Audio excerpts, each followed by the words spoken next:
विद्यार्थियों, maths at home YouTube channel पर आपका स्वागत है। आज मैं आपके लिए घन और घनाभ के पृष्ठीय क्षेत्रफल एवं आयतन से संबंधित प्रश्नों को समझने के और हल करने का एक वीडियो लेकर आया हूँ। ये अध्याय बोर्ड परीक्षाओं के साथ साथ विभिन्न प्रतियोगी परीक्षाओं के लिए भी महत्वपूर्ण है। वीडियो शुरू करने से पहले आपसे आग्रह है कि यदि आपने अभी तक चैनल को सब्सक्राइब नहीं किया है तो अभी सब्सक्राइब कर लीजिए। तो आप आइए बिना समय नष्ट किए वीडियो शुरू करते हैं। हमें घन घनाभ के पृष्ठीय क्षेत्रफल और आयतनों के सूत्र ध्यान में है जो हम पहले के वीडियोस में डिस्कस कर चुके हैं, इसलिए हम सीधे ही प्रश्न को हल करेंगे।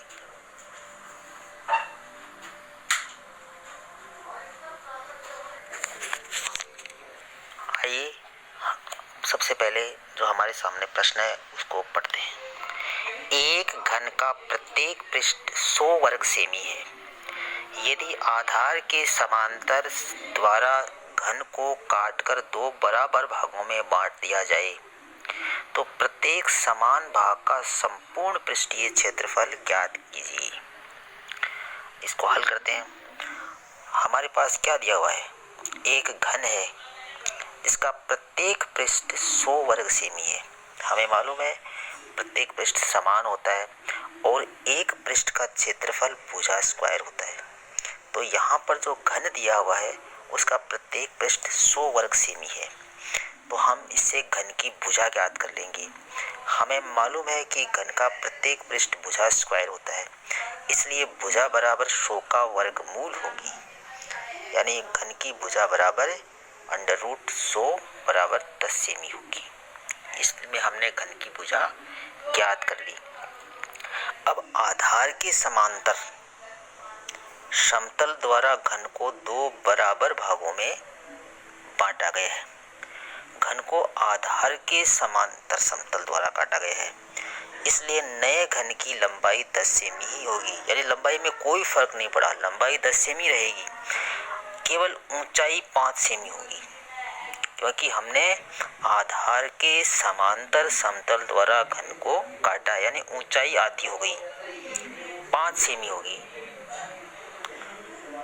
और इसकी चौड़ाई 10 सेमी होगी। समझ रहे हो? घनाभ की लंबाई 10 सेमी है, समांतर समतल आधार के समांतर काटा है, इसलिए लंबाई में कोई फर्क नहीं पड़ेगा, चौड़ाई में कोई फर्क नहीं पड़ेगा और ऊंचाई इसकी 10 सेमी की बजाय 5 हो जाएगी। एक साइड में फर्क पड़ा है सिर्फ। तो हमें इसका संपूर्ण पृष्ठीय क्षेत्रफल ज्ञात करना है। घनाभ का संपूर्ण पृष्ठीय क्षेत्रफल का सूत्र हमें मालूम है, जो इस प्रकार से है। घनाभ का संपूर्ण पृष्ठीय क्षेत्रफल बराबर 2 गुना लंबाई गुना चौड़ाई प्लस चौड़ाई गुना ऊंचाई प्लस ऊंचाई गुना लंबाई। अब मान रखते हैं 2 गुना 10 गुना 5 प्लस 5 गुना 10 प्लस 10 गुना 10। इस प्रकार से 10 को 5 से गुणा किया 50, फिर दूसरे 5 को 10 से गुणा किया 50, फिर 10 को 10 से गुणा किया 100 हो गया।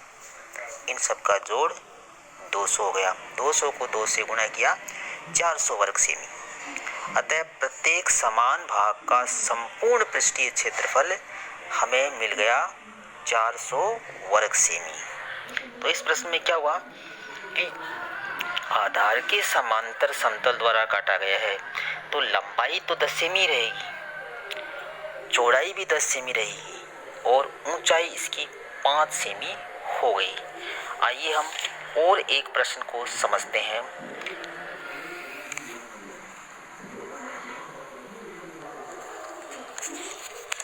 एक 44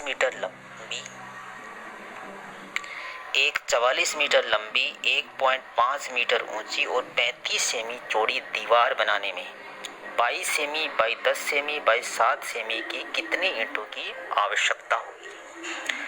तो हमारे पास दीवार की लंबाई 44 मीटर है और प्रश्न में सभी इकाइयां हम एक जैसी रखना चाहते हैं, इसलिए इसको सेमी में परिवर्तित कर लेते हैं।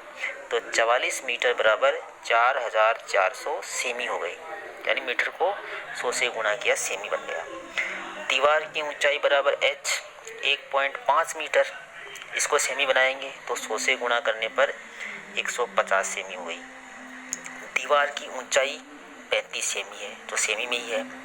अब हमें मालूम है दीवार घनाभ के आकार की होती है, इसलिए दीवार का आयतन बराबर लंबाई गुणा चौड़ाई गुणा ऊंचाई, यानी 4400 गुणा 150 गुणा 35 घन सेमी हो गई। और ईंट की माप हमें मालूम है, ईंट की लंबाई 22 सेमी है, चौड़ाई 10 सेमी है और ऊंचाई 7 सेमी है। अब ईंट का आयतन कितना होगा? ईंट भी घनाभ के आकार की होती है, इसलिए ईंट का आयतन लंबाई गुणा चौड़ाई गुणा ऊंचाई, यानी 22 गुणा 10 गुणा 7 घन सेमी।